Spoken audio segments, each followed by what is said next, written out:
How's it going, guys? My name is Tavarish, and today I'm going to be fixing my cheap Lambo's front lift system if it kills me. That might be a little bit of an exaggeration, but I'm going to try extra hard.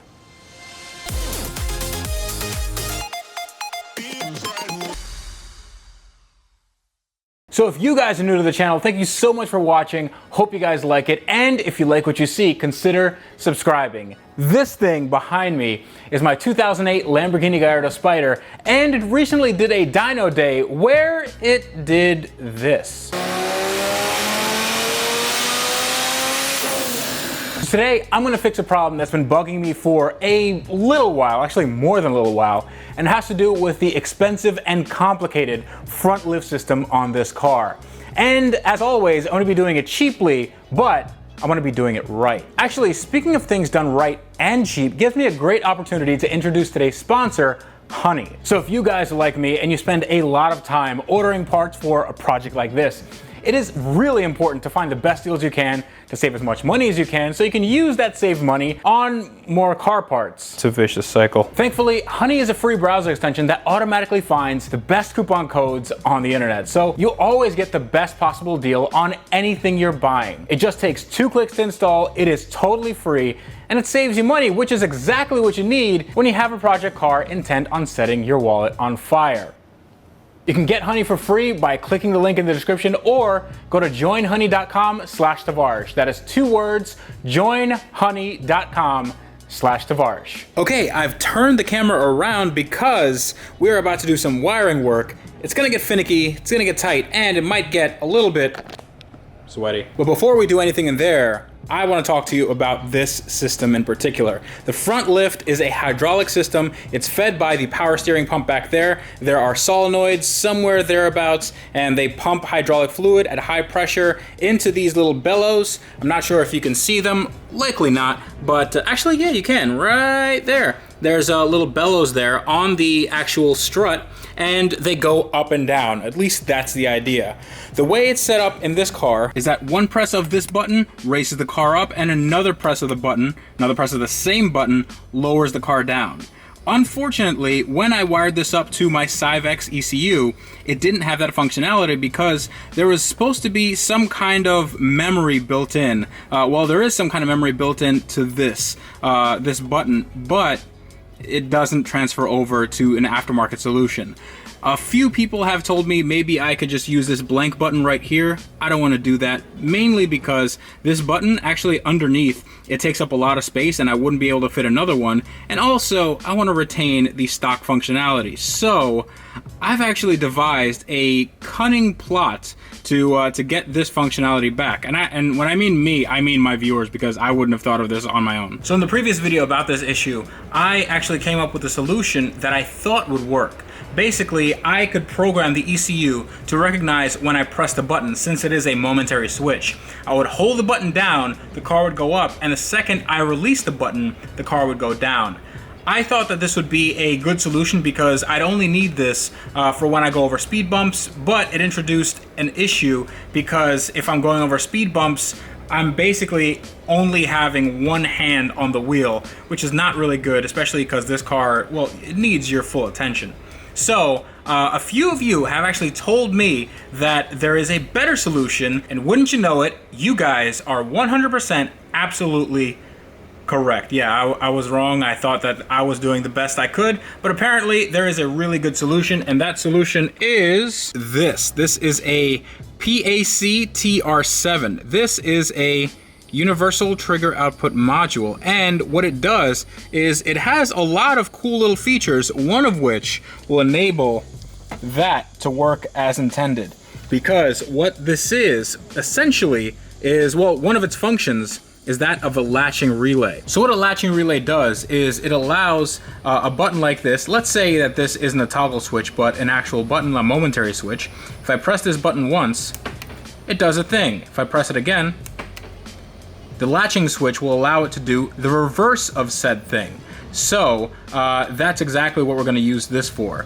This is really easy to wire in. It has a red and black that I need to connect to a power and ground. So I'm just going to get busy with that, and hopefully I can put that somewhere in this vicinity, but I'm just gonna wire this up really quickly, and then I have to program it. It's really easy to program as well. There's a little switch right down here, and that allows you to program it. It is currently in off mode for programming, but I will program it to make it a latching relay, and then I'm gonna see if I can program the actual Syvex, and hopefully we can get this working as intended. This might be a little bit of a shorter video, but it's gonna be heavy on results.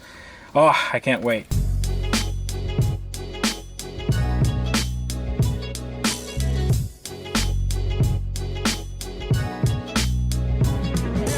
All right, excuse the mess, but I am just testing everything out. Now, I have a power, a ground, and we have our wire that's going from the momentary switch right here, and then this is going into the ECU, and that is the signal output for the TR7. So this has already been programmed. Basically what that consisted of was just connecting the power and ground, and then using this brown wire and just connecting it to ground and pulsing it 3 times. It has to be on setting 3, so all I did was connect it to this and pulsed it 1, 2, 3 times. So that was pretty easy. An LED flashed, and now it is ready to be used. I am not going to try the button right now, just because I don't know if there's going to be any wonky things going on. So what I'm going to do instead is I'm going to turn on my laptop, and there's not a ton of room in here. I apologize. I'm gonna turn on my laptop. I'm gonna turn on the Syvex ECU software, and I'm gonna show you what the button programming actually looks like. Okay, so I have opened up SCAL. This is the calibration software for the Syvex S12 unit. And right here you can see that there is a basic PWM01 and basic PWM02. This is the lift up and down functions. So what I'm gonna do is this basically just tells the solenoids, there's a solenoid for up and a solenoid for down. This tells them when to turn off and on. So if I go into here, I can see this line right here is when the button is not pressed. This line right here is when the button is pressed. So it's basically a 0 and a 1. So what this is telling me is that if I press down and I convert this 0 into a 1 via the momentary switch, 100% of duty cycle is going to go to the solenoid, meaning that the solenoid is going to work. It's going to get some energy. So it's going to go all the way up until this, and this value is, well, this horizontal value here is the position of the height. So this is going to go up and down depending on how high the car is, and there's only a set amount it can go. It stops right around here.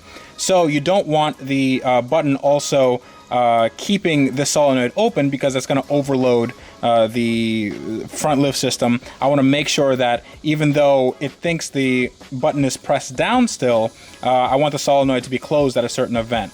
And the same, actually the inverse goes for the other position, the other switch. So this, in theory, should turn on when I have the button off, which means that, well, if I didn't have this TR7 installed, then if I hold the button down, car should lift up. If I let it go, car should go down. But here, basically the thing is, the car is gonna think that I have the button pressed down when I don't actually.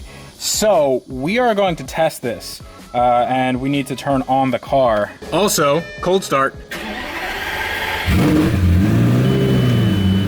All right, so the car lifted up just now. You can actually see right there, that's where we are in terms of the position. So theoretically, if I press this button, if I press that button, it should go down. So let's see if it does.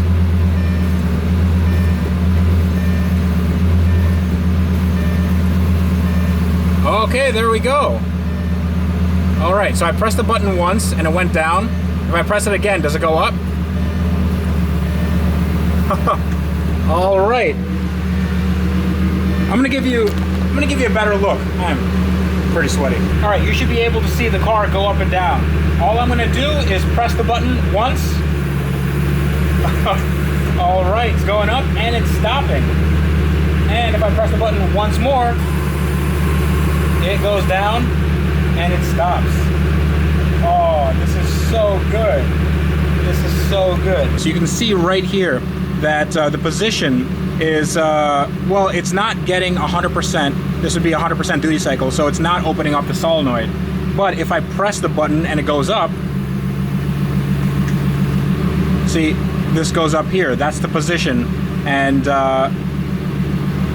if I disconnect that, if I press it again, it disengages the switch, and then we should see this go down here, and then it's going to fall down, and then it's going to fall down here.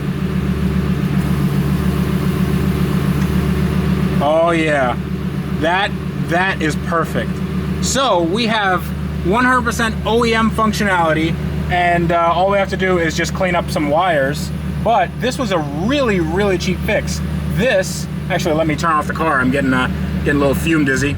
This guy was really, really cheap to buy. It was around 15 bucks, and I will include a link in the description below. And this does a lot of stuff. This doesn't just do a latching relay. It also does a momentary switch. It can do pulses. It can do a timer. There's a lot of stuff this little guy can do. So I'm really, really happy with this purchase. So right now I'm just going to clean all this stuff up, and that basically means we can put all this stuff back here. We can clean all this wiring stuff up because all the wiring is done for this part of the car. So I can't wait for that.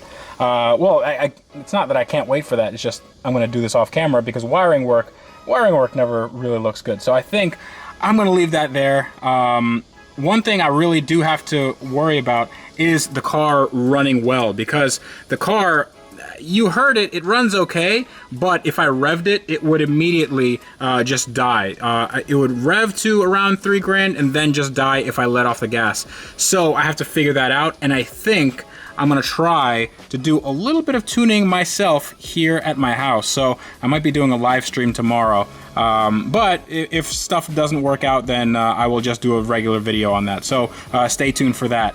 But guys, we did it. Before I end this video, I want to extend a very, very big thank you to everybody who said that I should be using a latching relay on this car. It's specifically that PAC TR7. That is a really, really good, well, it's basically a godsend for this project. It made this front lift system work without a hitch and without any ghetto rigging required. So that is a really, really good thing. Links for that will be in the description below. But if you'd like to contact me, you can do so at The Real Tavarish. That is Instagram and Twitter. Facebook.com/AskTavarish and AskTavarish@gmail is my email. And as you can tell, I do read my emails. You guys have been sending me emails about this as well. If you'd like to listen to me talk, I have a podcast. You can listen to that down below. New episodes will be coming soon with a minor, actually a major redesign coming soon. So if you guys haven't seen it, then perhaps you should look in the link in the description below, and you should listen to me talk with a very good friend, Andrew Howell. If you'd like to buy one of my shirts, I have a Wrench Everyday shirt, I have a No Warranty shirt, I have the I Am the Warranty shirt. Every single dollar that comes from profit from those shirts goes directly to charity at the end of every month. So yeah, it always goes to a good cause, so check that out. There's some pretty cool shirts there in any case. So until next time, this is me telling you that on cars like this that now have functional front lift systems, and I can actually get them onto that lift now, you guys need to wrench every day.